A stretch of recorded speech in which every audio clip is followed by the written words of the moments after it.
When there is no supply voltage to the valve, then it will be in normally closed condition.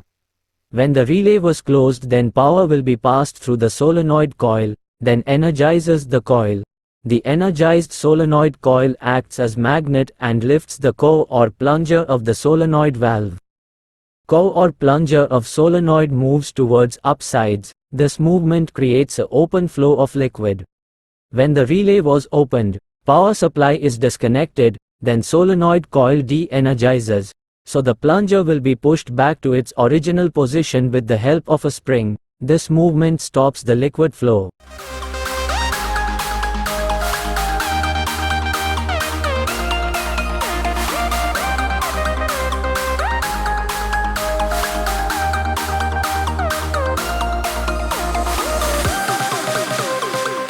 Thanks for watching. Don't forget to like and subscribe.